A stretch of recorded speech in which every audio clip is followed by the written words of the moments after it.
introduce her.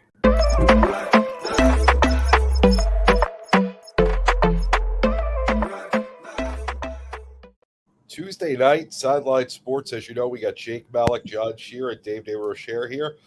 Got a lot of topics tonight. We got the Bears making the trade to the Panthers for the number one pick, the Jets and Aaron Rodgers, the Giants possibly getting Waller, which is going through now, the Ramsey trade. Who knows what else? But we're going to start off with Cindy Crane. She's a licensed marriage and family therapist. We have some interesting topics to discuss with her. Welcome to the show, Cindy. Thanks so much for having me. I'm excited to chat with you guys. Yeah, well, we appreciate you coming on. Absolute pleasure. You picked the right time to be here with all of the stuff that's going on in the NFL. And JB, let's kick it off. No joke. So one of the things we spoke about before you came on the air that you deal with, that it's right up Dave's alley. So I'm sure Dave's gonna have a lot of questions as we talk. Is the transition piece from players that are in the league to when they retire, the thought process and what happens through that whole time period when they go from NFL players, some superstars, to regular people with ordinary lives, just with a lot more money.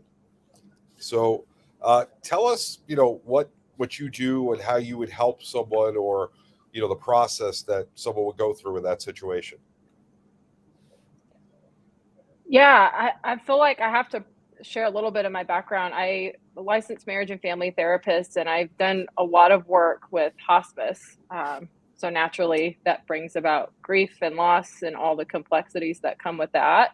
But my passion is sports and sports psychology. And so I think taking grief and applying it to a broader context, like sports, specifically with professional athletes in the NFL, there's a lot of stuff out there that I found as far as D1 athletes and transitioning out of college sports and what they might do after college. But this is the NFL, right? This is their career. This is their livelihood. And so what happens when they're making that transition away from probably one of the only things they've ever known? Something they've been training for their whole lives, probably, right?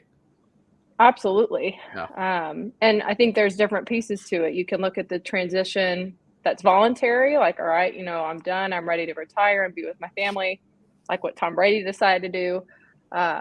Or there's people who make the transition maybe involuntarily due to injury or not getting picked up by a team. And so my focus, with my research is to look at what coping mechanisms and what supports are already in place or maybe not in place. And Dave, we talked a little bit about this, but really, and I think in a broader context, kind of breaking the stigma narrative that I think is still really prevalent of mental health, because that's what it is at the core, and helping these guys transition smoothly. And if they need to ask for help as far as what that transition looks like and getting adequate support, normalizing that. Well, I'll tell you one thing, Cindy, that I've experienced is, football players aren't always thought of as having a very high IQ, and so it's like just a bunch of dumb guys running around on a field and getting paid a lot of money. So when they do leave, it's almost like they carry that with them. It's like everyone's going to think I'm an idiot because I played football. And what I have found is, man, I'll tell you, when you get to that high level, there's a lot of athletes that are exceptional athletes that can't make a team because they can't figure out the playbook. I mean, there's a lot that goes on to that game that people just have no clue about. So that imposter syndrome thing is one of those things, is that I'm not good enough. And I can tell you that there's 3 Hall of Fame guys I know of personally that just were on a couch and were paralyzed. And one, I will say his name because he actually states it in the movie, is Tony Gonzalez, Hall of Fame tight end, greatest to ever play, and struggled because he just didn't know what to do. So everyone thinks, oh, these guys have all their money. Well, money doesn't buy you happiness. Money doesn't give you a purpose. It affords you to lay on the couch if you want to. But man, there's so much missing. And so what we're recognizing, and folks like you are doing, are helping us cope with that and give us some tools with it. Yeah.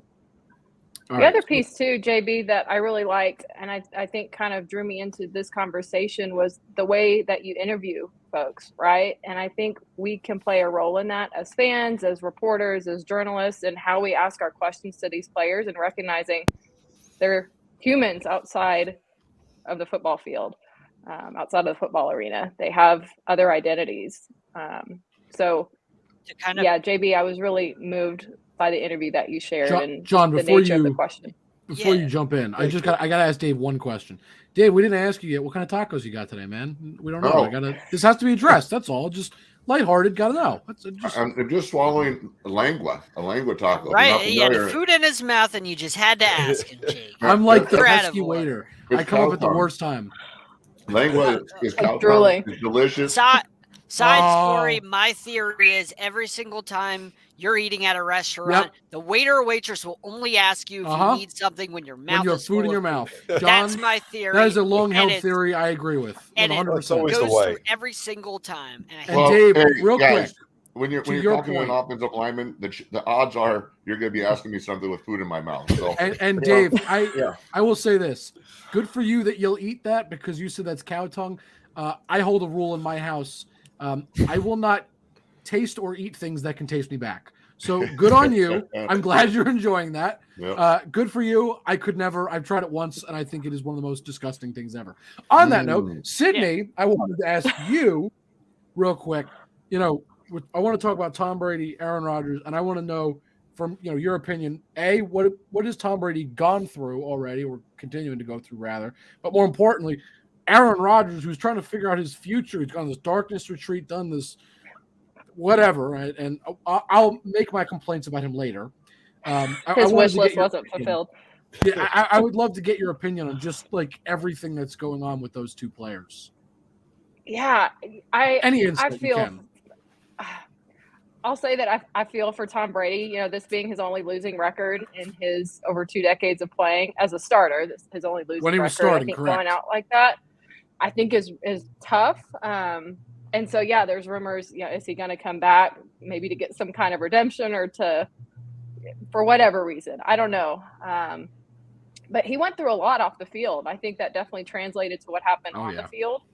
And I do wonder what life looks like for him now. As a therapist, I'm a little biased. And so I would hope that after 20 plus years of playing in the NFL, and again, this being the only career and maybe the only identity that he's known for so long, outside of obviously being a dad and a husband, but this being his primary identity, I wonder what that transition has looked like for him. I hope that he's getting support that he needs, and I wish him all the best. But I think it's tough, no doubt. I definitely think that what happened off the field translated I'm sure. to how he played and the team dynamic this year. And then Aaron Rodgers, I think. Yeah, different story. I was doing a little bit of research on him and, him messing with some of the psychedelics in the past couple of years. And he's done that. But it was neat, I was looking into that. The reason for him doing that and kind of dabbling in these different medicines was to really find himself and find a sense of purpose and connect and really find meaning with other people and in his relationships. So I have to respect that. I think self-care takes many different shapes and forms, and whether it's the most admirable thing, whether it's legal or not, I don't think that's for us to decide. If it helped him, great. And if it improves his performance, great. But I did find it really interesting. I think most people have the question, where is this coming from? Why is this dude doing this? But when I was reading more about it, it was interesting. It seemed like it was more of this finding his purpose and identity. Yeah. So let me just pose this, and this will go to really Sydney and Dave as a former player. You could probably maybe touch on this. But we all know Aaron Rodgers has this really big ego. And if you ever listen to him speak, I'm not saying that it's not true, but it automatically now puts everything he says into question for me. I hear him speak, and I don't just take him at his word. I go, let me think about what he just said, because he's got a tendency to be, a little egotistical maybe. Do you think that was somewhat true, but maybe also a little bit of a lie in there? Maybe he was just doing drugs because he just wanted to do drugs, and he found a way to say, well, this makes me look better, so let me describe it as such, as opposed to that. Not to say that there's not a bit of truth to that, but do you think maybe there's a little bit of a a gray area where maybe some true, maybe some not true? I would say this: when have you known Aaron Rodgers to care what anybody thinks? I think he's going to say whatever he feels like saying. I will say this, guys. The way guys are portrayed, they can sit in front. You guys know that. You guys do interviews. A guy sits with you for 30 minutes and you show 5 minutes. You choose what you show. Especially in an interview. I remember doing interviews, and man, I was not pontificating, and I was talking, and I was on point. And then they show on the news clip, I'm like, that 2 seconds where you screw up. Really? Yeah. So, what they're showing is what they want the people to see. I saw him, here at a fundraising event over the weekend, loving on kids, playing flag football for a charity fundraiser. My buddy played with him. He's throwing darts. You don't fake that. He was just out there having fun. He was rolling around and just having fun, raising money and being with people and interacting. If you're a jerk, you don't do that. Because I've seen jerks, and I've seen jerks at events, and they are jerks there too. I don't know. I don't know what we're seeing is 100% is just. I think sometimes he's just a little fed up and just doesn't put a whole lot of effort into an interview. Dave's 100% right with we choose what we show. At the combine, I had a guy that didn't understand a question. I could easily have aired that, but it doesn't make us look good. It doesn't make him look good because he answered the question once he understood what it meant. That's all that mattered. We're not here to make people look bad. Everyone wants what's best to get the most views, but at the same time, they forget that players are people, and they take that out of the equation where, why do I want to make somebody look bad? I want to build a relationship with them so that hopefully, down the road, we can speak with them again and again. Who knows what they're going to do? Imagine when Tom Brady got drafted in the 6th round, if we had a clip of him and he said something stupid and we aired it and that was it, he would never speak to us again. Who would be the idiot for that? That would be us. Yeah. But at the same time, it doesn't make sense to do things like that. I'm not disagreeing. I just ask because we all have our opinions about Aaron Rodgers, and he is a character to say the least. At the very least, figure pose the question. Curious what everybody thinks, especially in this. I'll call it an interesting time of his life. Mm-hmm. But my question about Brady though, a guy that walks away and retires, he's done it all. He's won how many Super Bowls? What makes him, have that need to have to come back? He basically lost his family for it. I would imagine it wasn't money. It wasn't, winning. Fame. He's going to make more money as a broadcaster than he ever did in football, and that. What's behind the psychological aspect that made him have to come back? Guys, it's unexplainable to be in a locker room, to be put in the fire in front of 70,000 people, 5 million people watching, however many, whatever it is, and to persevere and to, it's tough. It's a void. So it doesn't matter how much, getting back to it doesn't matter how much money a guy has or how successful he is. When he leaves, there's still that void. I think even more so, the more success you have, man. Can you imagine that dude waking up and every day being Tom Brady and having a jersey and all that stuff? Now he's walking on the street in his flip flops and he's still Tom Brady, but he's not the Tom. He's not like leading. He's not currently. What he does, and he's not currently lighting up the league. Tom Brady. He's civilian Tom Brady, if you will, former athlete Tom Brady, trying to live life. No longer a superhero. Yeah. So how does somebody like yourself, Cindy, and then Dave, with your foundation, how do the two of you help? Not Tom Brady per se, but any athlete transition from that to just being, somebody out in the world?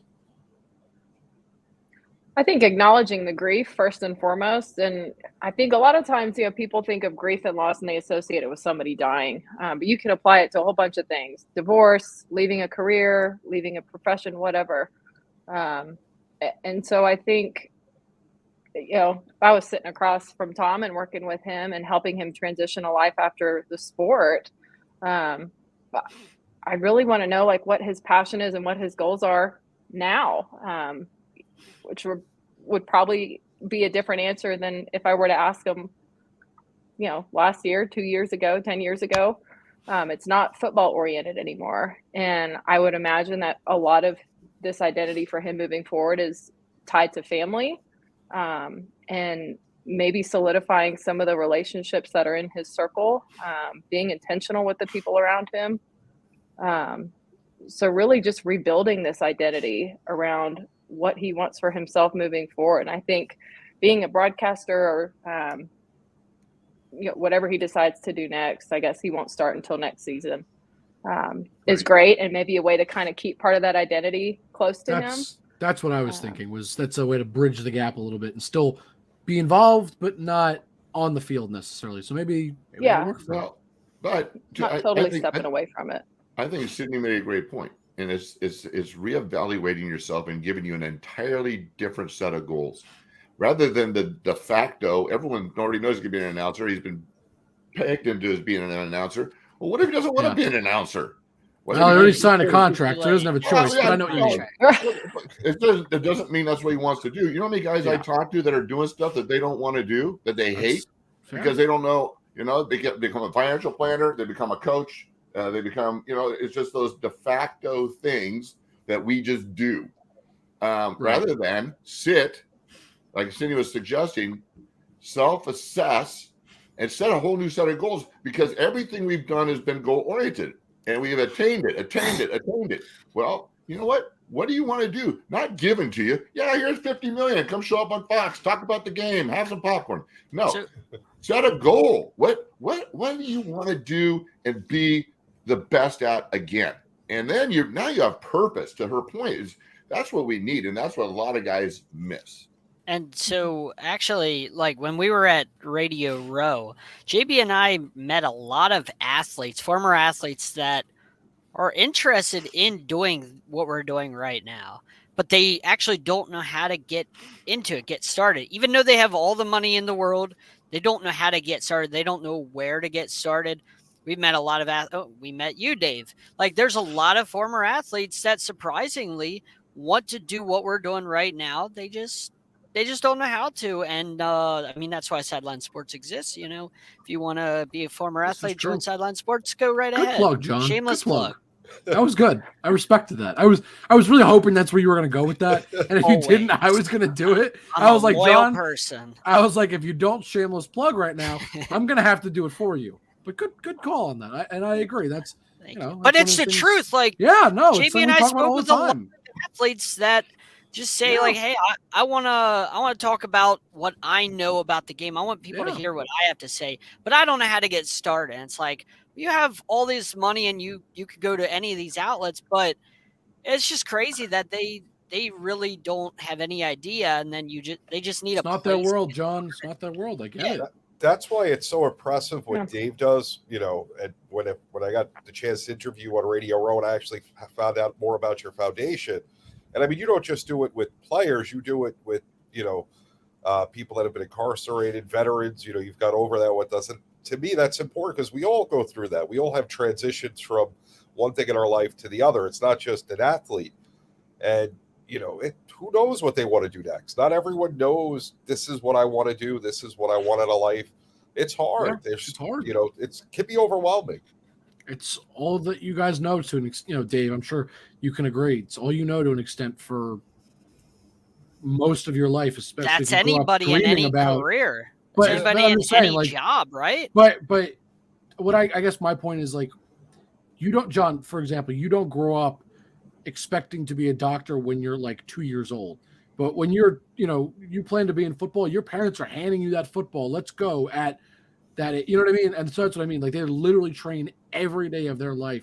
So I think it's a little, I don't disagree that it's similar. I just think to an extent it's a little different, but the point as a whole, it's all they know. It kind of, it's ingrained.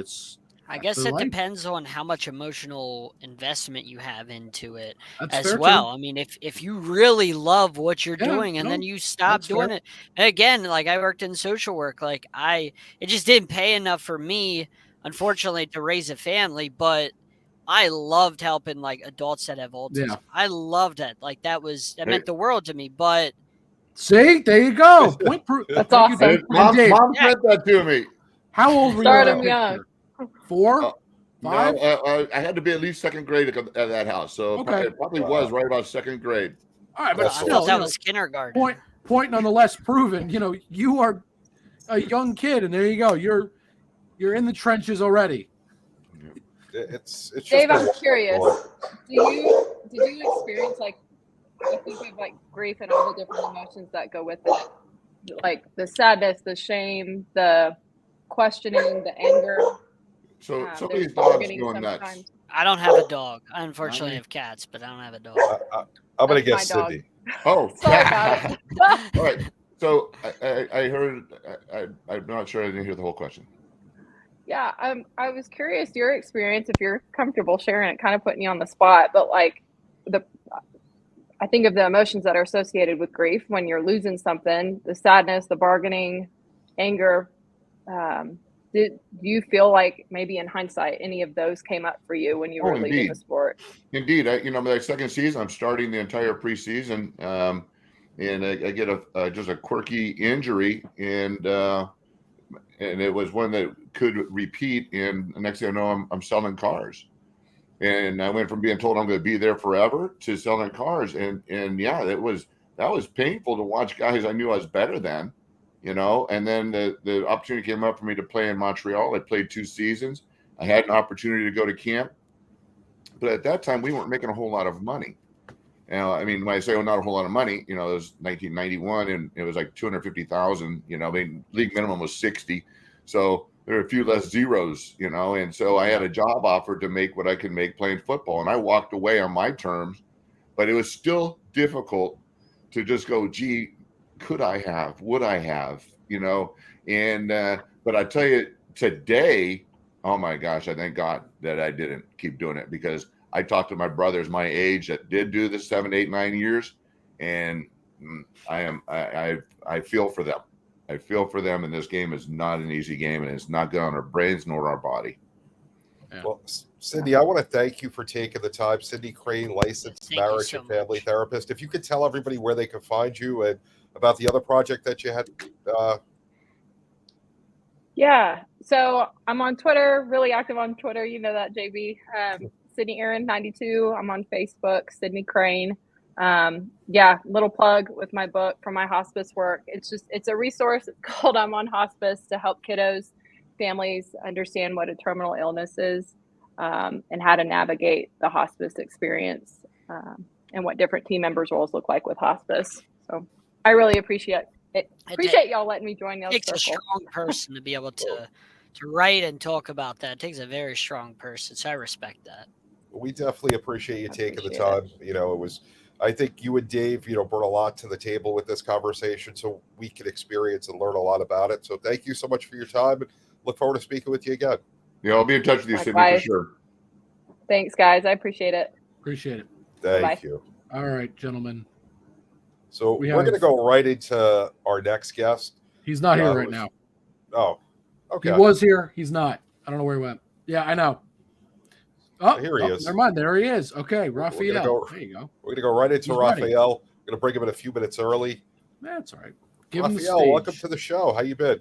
Pretty good. I heard some of Dave's Dave's answer for the question before I got cut off. That was very interesting. I was kind of upset that I got cut off. I wanted to hear. You lost us. I wanted to hear a situation. I never went pro, but I can relate when I had my first heart attack playing basketball in freshman year in high school, saying that I was going to play all 4 years. And then next thing you know, I'm watching all my friends play. Yeah, it's got to be difficult. With an injury, it's, because it's not on your terms. So I definitely can understand, how that would be a completely different situation, a lot harder to deal with.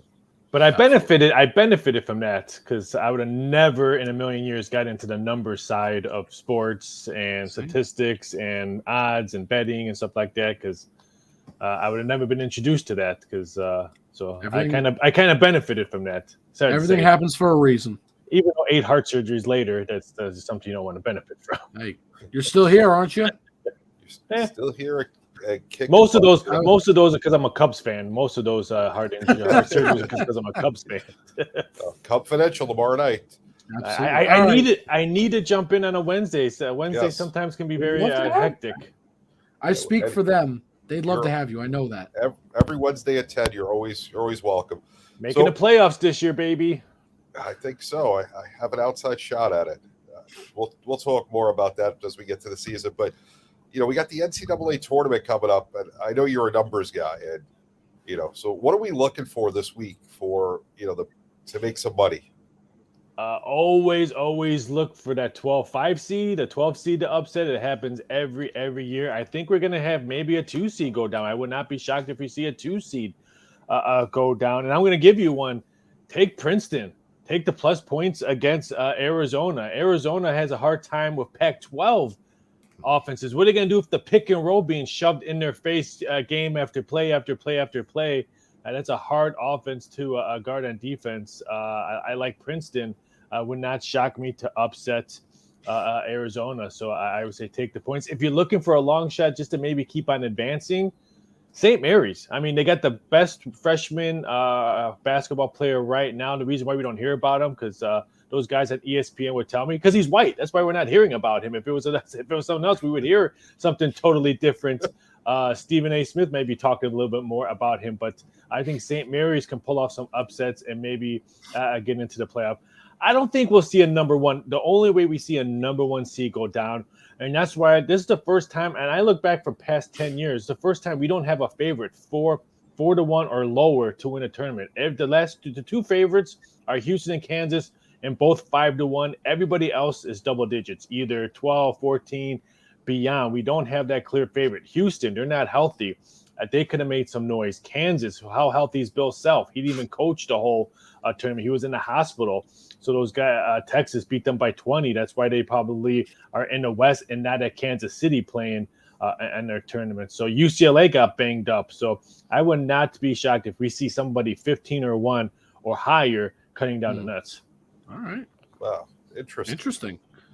It is. And real quick, I have to ask you, because it's a topic that we're going to be talking about in just a moment. I have no idea where Aaron Rodgers is going. No, but I do want to ask you. I do want to ask, what are the odds that you guys have up? For retirement, Jets and Packers. What are the odds looking like? What are the people betting on? I'm just curious. We took it down. I got a phone call late this afternoon that the ink is dry. They're just waiting for him to get all his friends there, kind of move some things around and get some other people there. I heard the only hiccup is OBJ. That's the only thing that I heard that's not on his Christmas wish list is OBJ. I think everybody else, and I don't think OBJ goes there. I think he goes somewhere else besides the Jets. But I heard today that the ink is pretty much there. I think maybe the I's not dotted, or maybe he's still smoking something. He won't be able to pass a drug test right now. So, so I think, but everything else points to New York Jets. Okay, all right, there you go.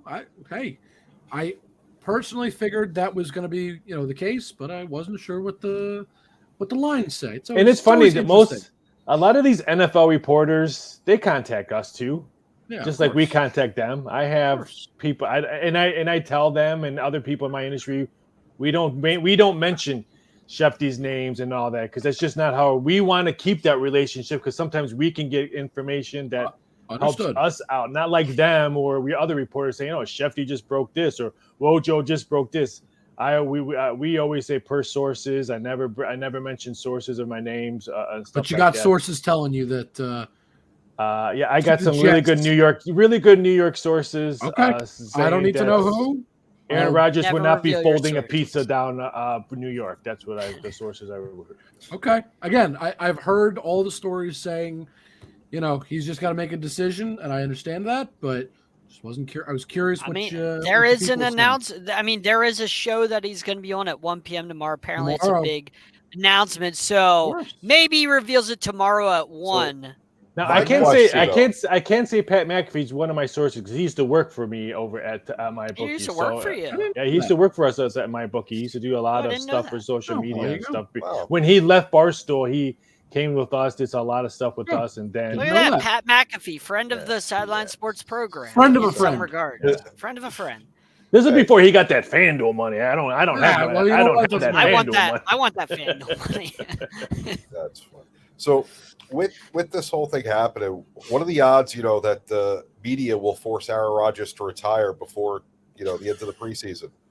You're terrible. I think he'll play a full season. Now, if they tank it or he can't handle the New York press, I would not be shocked if he's one and done.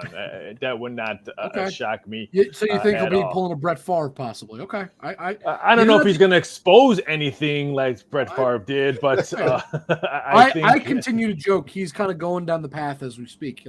All this time with the Packers. Now he's going to the Jets. All he's got to do is two more things. He's got to go to the Vikings, and then he's got to do a lot of really illegal stuff. He's got to get knocked out in the NFC Championship, knocked out, unconscious in the NFC Championship. But I'm talking about career path. Yeah, it's great. I've been doing all these interviews today about March Madness and then an NFL question. But then I've been doing a lot of WBC interviews like at 2 a.m. and all over the United States. And everyone's talking about WBC, but here in the United States, we have the force-fed NFL football 365 days a year where Japan's dancing on the dugouts, throwing free hot dogs to their fans, stuff like that. It's just a great time of year. In my industry, which you're up late at night watching baseball and then up early to see where Aaron Rodgers is doing. It's a great time of year for the rest of us. We're loving it. It's a busy time of the year, and you know what? I don't think anybody else on this panel would say, "Oh, that sucks." I think we all agree. I just think Super Bowl Monday should be a holiday.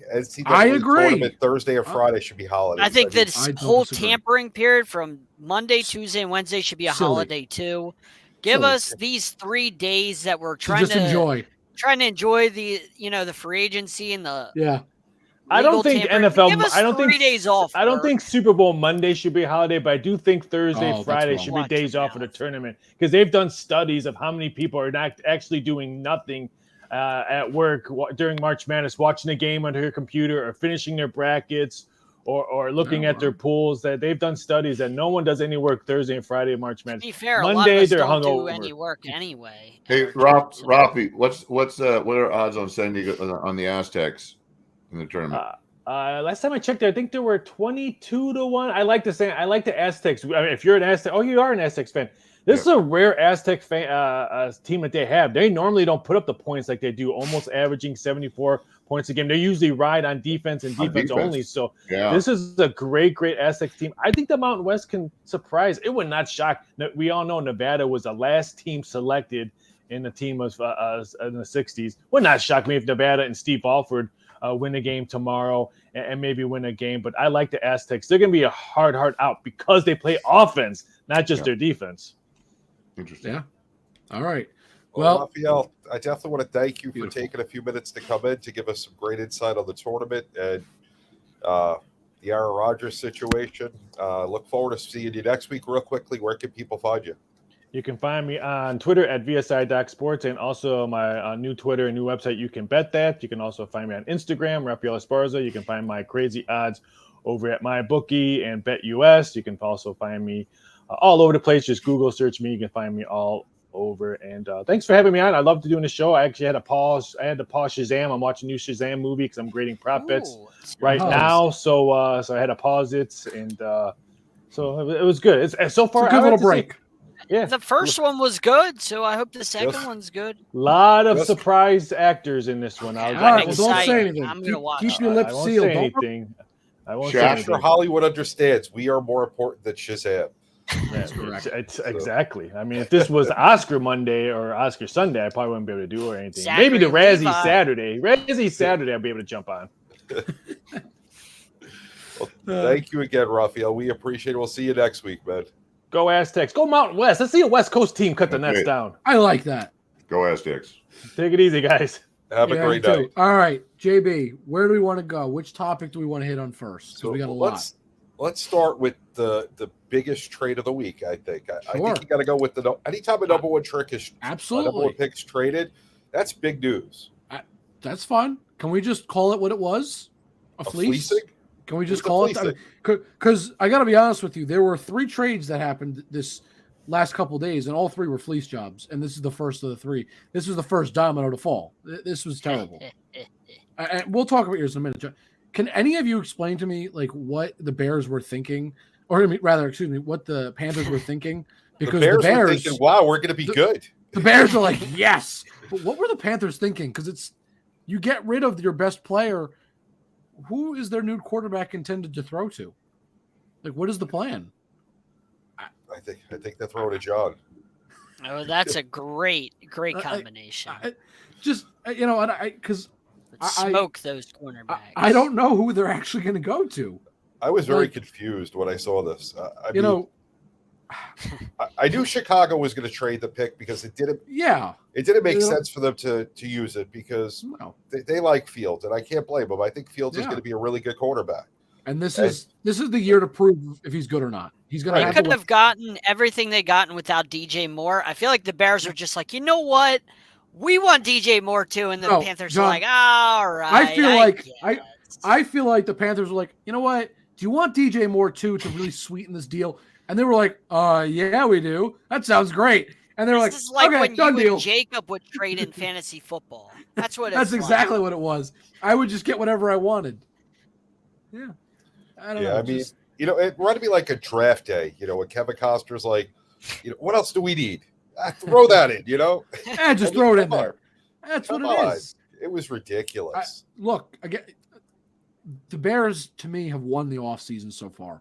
They have made great defensive additions, as well as this number 1 overall trade pick is just beautiful. If Justin Fields is their guy, they will know in the next 12 months. By this time next year, you will know for a fact if Justin Fields is the quarterback of the future or not. And the Bears have set themselves up perfectly to figure that out. And worst case scenario, they find out he's not, and they figure out what to do next year. They are very much set up to do that. This was absolutely beautiful. I couldn't have wrote like this trade better if I tried. Couldn't have done it. Yeah, it was quite surprising. And I wasn't expecting the Panthers to be the one making this move. So that to me was even more shocking than what they gave up. Yeah, they drafted a quarterback last year. I don't really, not that I'm high on Matt Corral, but they drafted him. They're already looking to trade him. I know, but that's what I'm saying. They're already looking to trade him. No, obviously they are. But that's what I'm saying. It's just like the return they're going to get on him is going to be nothing probably because he's an unproven commodity. So you just, they put themselves in a very precarious position. I'm not really sure what their plan is. But whatever. Well, it's different regimes too. It's all David Tepper. Come on. Yeah. He's an impatient owner that needs to win, and this is just not going to end well. So, all right, JB, which trade do we want to talk about? Do we want to talk about ours or John's? I think we got to do Jalen Ramsey. Okay. Because to me, that's the next deal. Because this was the next in disgusting. In order of the fleasing, I think Waller is a great trade, but we'll talk about that in a minute. Well, yeah. Well, let's start with Jalen Ramsey though. That is a phenomenal. John, just yeah. I mean, when I got the news that he was being traded to us, I was like, man. First thing I thought was, who did we give up? Because I was waiting for one of our best players to be like traded back to them, like Christian Wilkins or something, and picks. I was like, man, we had to have given up a lot, and that said a third and a backup tight end, and I'm like, that's it. A tight end that was never going to touch the field. Never going to touch the field. That's it? That's all we gave up for an all-pro cornerback who's only 28 years old. And he was a top 5. I mean, he's been a top 5 corner like basically his whole career. I understand last season was not as the great. Rams were a dumpster fire. Like, he was out on an island by himself the whole season. Yeah. But he's going to be in a zone scheme. He's not going to be playing man-to-man, so he'll be fine. With Xavier Howard on the other side, those are two guys that are all-pro corners. And all-pro corners don't just grow on trees, man. Like, no, they you don't have that. 9 Pro Bowl selections between them? I think like 5 all-pro selections between the two of them. It's pretty good. Like, and you're pairing them up for a 3rd-round pick and a backup tight end. I mean, the only Rams thing I'll tell are you, John, stupid. I don't know what the Rams are thinking. So I'll tell you what I think they're doing.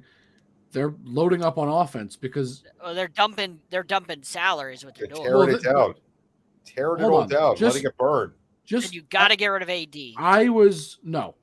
I love listening to Colin Cowherd. I think he's a ridiculously smart guy, and I think he makes I love listening to. I think he's phenomenal. Absolutely, I think he's absolutely, and I think he made a great point. There's two reasons this is happening. Number one, Sideline Sports. Number one is because Sean McVay is taking more control, which I can tell you we saw that. And again, these are all his points, but I agree.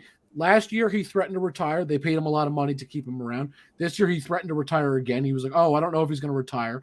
This is just uncalled for. I don't get you. What is the Colin Cowherd hate? I don't. This is an attack on Jake personally. I will not stand for it. I don't really know what I did. Great points right now. And I'm again. These are Colin Cowherd points that I very much, latched onto and said these are really good points. But anyway, I think Sean McVay is saying, look, my offense was a dumpster fire last year.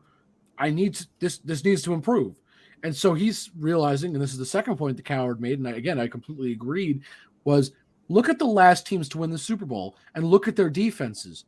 Defenses, I know the saying is defense wins championships, and yes, you need a defense that plays timely, but if you look at the last teams to win the Super Bowl recently, besides the Bucs against the Chiefs, these defenses haven't been all world. Look at this last year. Who had the better defense, Eagles or Chiefs? There's not a question that the Eagles had the better defense, right? We all agree on that? The Chiefs' defense was actually pretty good statistically. That's not what I said. But they weren't the best defense or the top 5. Right.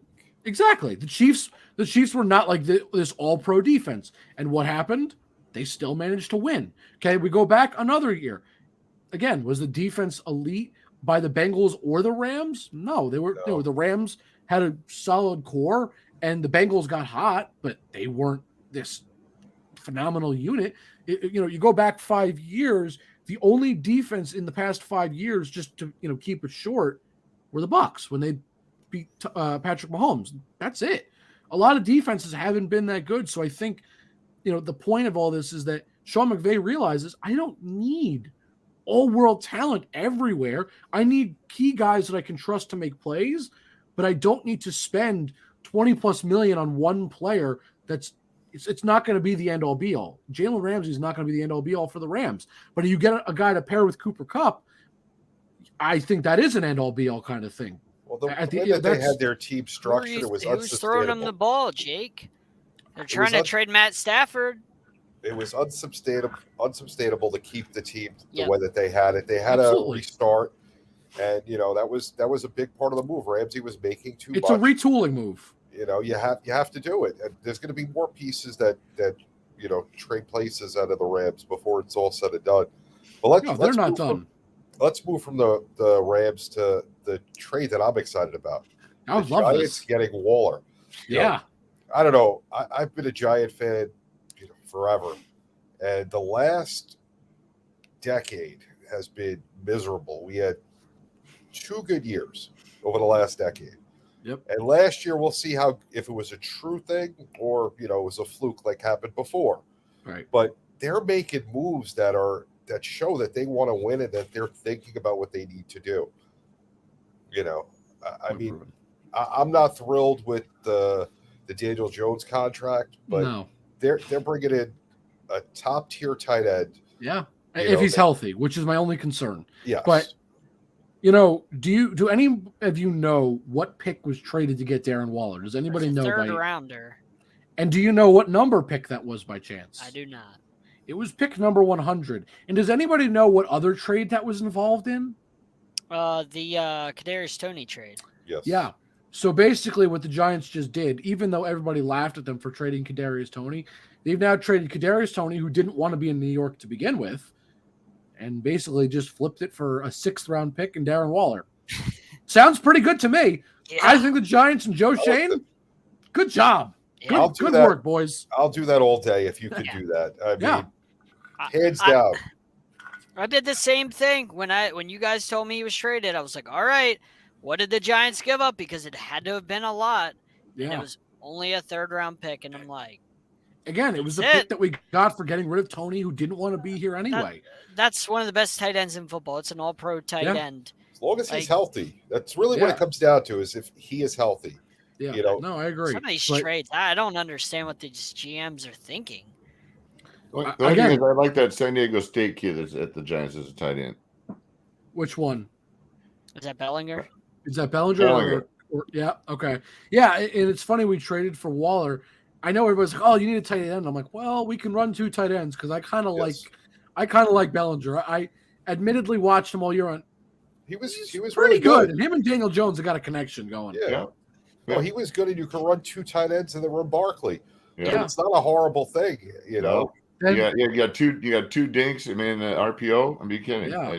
You got to respect the run, and you got two. You got a short dink because Bellinger's slow, and then you got Waller, who's just a big receiver. He's just two athletic tight ends. Yeah. Yeah, and Sterling Shepard is back, which is nice. Again, nothing special and flashy, but Daniel Jones likes him, which is really what matters. You want to surround your quarterback with guys he likes. Wan'Dale Robinson hopefully will be healthy. Yeah. I would like a better receiving core, but it's starting to mold itself where, JB, I think you agree. It's like, okay, the wheels are turning. Relevant. Yeah, like going to be relevant. That's and what if Daniel Jones sucks, then I'm going to turn around and go, you have no more excuses, because assuming everybody's healthy, you've got one of the best tight ends in football. You've got one of the best running backs in football. You've got a great set of legs.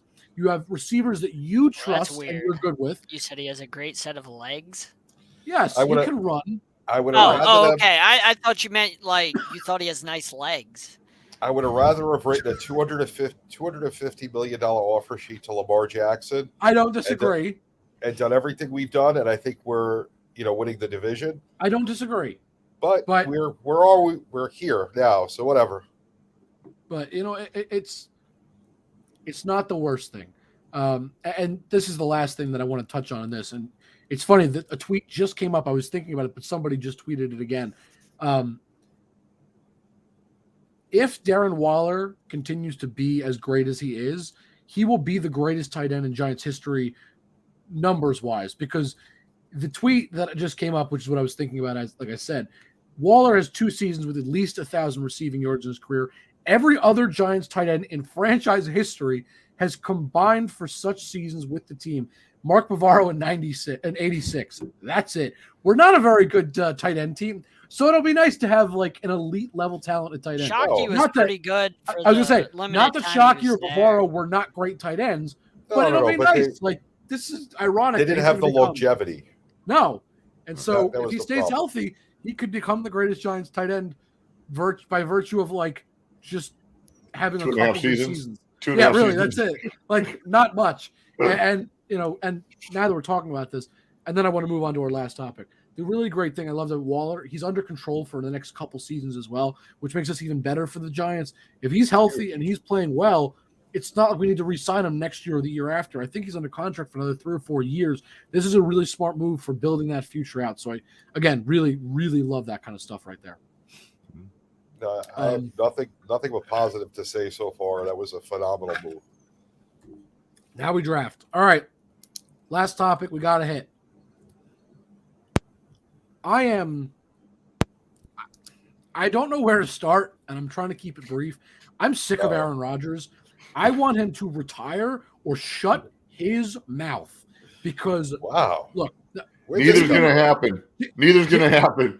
JB knows, and John know, I am a fan of Aaron Rodgers, his play style. I enjoy watching him. I think he's a phenomenal guy. But, oh my God, this is like the 3rd or 4th time now it feels like. He's like, I don't know if I'm going to come back or I'm going to retire. It's like, it's not an easy decision, but my dude. Worse. Just wait. Please. Wait till tomorrow when it's all done and he's a Jet.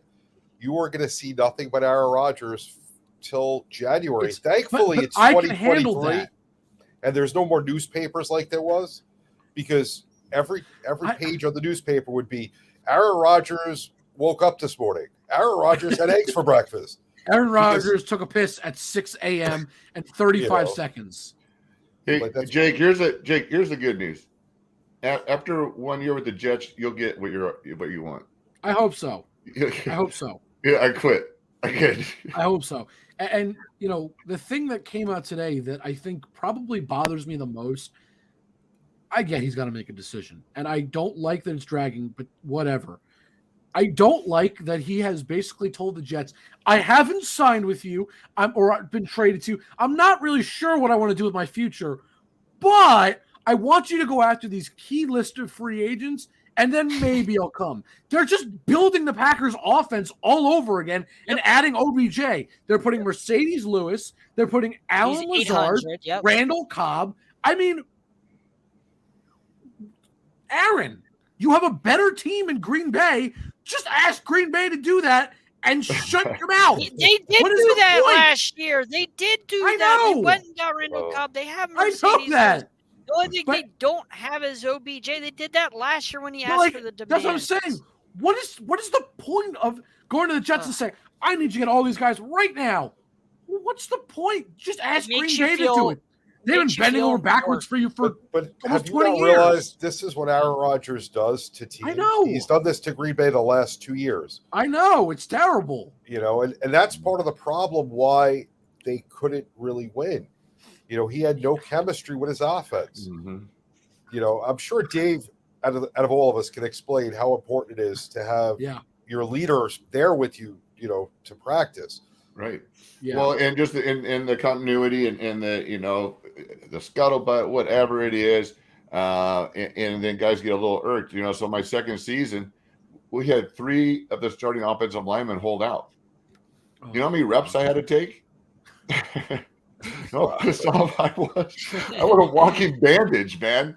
You know, and I played for Chuck Knox. We're doing 3 days, you know, with 4 offensive linemen, whatever the heck it was. Dave, it's a miracle you're still here talking about it. It was brutal. So yeah, but you know, all that distraction stuff, you know. I don't know. But you know, 3 decades removed, but it's got to be a little tiresome too, you know. It's like, all right, already, man. Are we gonna try and win? Are we gonna try and do this? Are we gonna try and win something? You know, are we gonna try and do something, or are you gonna try and squeeze another $5 million out of your, you know, $50 million contract, $80 million, whatever ludicrous money they're making now? It isn't positive, you know. No. How do you feel if you're the receivers on the Jets currently? The only one there that's going to be there is Garrett Wilson because, oh, hey, if I come to your team, I want all these receivers. Okay, well, that means all the Jets receivers, you're not good enough for Aaron Rodgers, except Garrett Wilson, who was Rookie of the Year. Right. Unless you're him, you're not good enough for me. So get the hell off my team. I want my guys. How do you think that resonates with players on the Jets? That a guy that's not even on the team is demanding basically, hey, get off the team that I'm not on yet. It's a wish list. Like, really what it is, it's a demand list. Do it or I'm not going to show up. If I was on the Jets, I mean, I would feel some kind of way. Like, even if I wasn't one of the receivers, like, you're demanding one of my teammates get the hell out of here just so you can come and play on my team? Like, you're not even here. You're not even one of us.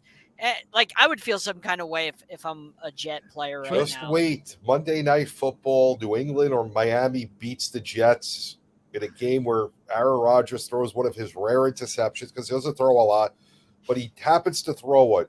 Just wait to see the media reaction and to hear the brouhaha. Dave, I mean, like, that has to be crappy to, like, in a locker room, right? I'll tell you. So when my first year in Seattle, you know, Brian Bosworth had just written a book calling out the offensive lineman and you know, pretty much stating that UW's offensive line was better than the Seahawks.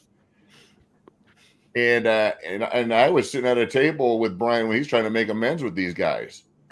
You know, and they would let him buy beer, but as soon as he left, man, they didn't want nothing to do with that dude. You know, you can't call out your teammates. And just like, you know, that's a pretty. They're not even his teammates. You're calling the new guys coming in. Well, what if they don't make those trades and those cats are still there? Yeah. Well, you know, you know, hey, how many balls do you think they'll drop? You know, or whatever. Just like an offensive lineman where he doesn't like the quarterback, it's just ole. Oh, really? You got something to say about me? Ole. Just think about this, too. And I was thinking about this. 2 things. A, what if the Jets go and get these guys and then Aaron Rodgers turns around and goes, yeah, you know what? I'm not interested anyway. And then that leads into my next question. What do the Jets do? There's nobody. They are, like, dead in the water. They're going to pay a lot. You think they want to pay for him? I don't think they will. they're paying for Rodgers. You pay for Lamar. It's Two different. first to them. and over 200 million guaranteed. That's exactly what it is. That's I a get lot. it, but you're in a corner now, so you got nothing else to do. Yeah, but you bring in an old quarterback and his old receiver buddies that he just likes to throw the ball to, and then he leaves and all he got is a bunch of old receivers. You know, Lamar's not going to want to go there. He goes, I want to throw to some guys that can actually run.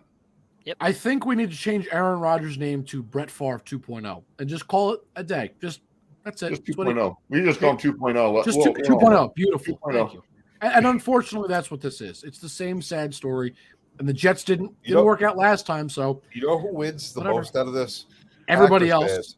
No, the Packer fans, because they can start this rebuild that they need to, because they haven't won one Super Bowl. Right. Rodgers. You're right. Dude, It's time to rebuild to get over it.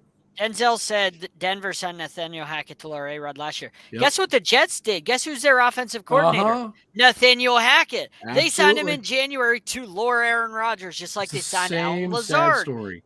Signed Aaron Lazard today to lure Aaron Rodgers. Like, it's the same sad story. What if he ends up I know. not wanting to go there? I mean, you know what? It's none of our problems. But on that note, we got to wrap up. So very quickly, everybody, let's go around and then let's wrap this up. JB, you want to start? JB John, there you underscore go. program. Watch Confidential tomorrow at 10. Beautiful. Blue Hawks 13. Beautiful. Dave. I'm Dave. Hey, You you're guys can the find me- president of the NFLPA out in Orange Hey, County. he's just That's a pretty John. big deal. John, he's just Hey, Dave, and let him be just and Dave. Monday he's got the charity golf tournament. For the big tournament. Foundation. Okay, guys. We have Anthony Munoz. We have just studs. Jesse Sapolo. We have guys coming in from all over the country to play. Christian Okoye we just booked, and Andre Reed. I think since the last time we talked to you guys, so it's turned out to be a fantastic deal. And I did happen to. You can't tell I'm not really TN. I spent the last 4 days in Maui with the NFLPA leadership. And was just voted in as an advisory board member for the NFLPA, helping us organize, find out about our benefits and what we're doing. So good things are happening. But at the end of the day, I'm just Dave. And you guys can find me on Twitter at Jake_Malik. And all the stuff is you see across the bottom of your screen. But on that note, we will see you next week. And everybody have a good one. Peace.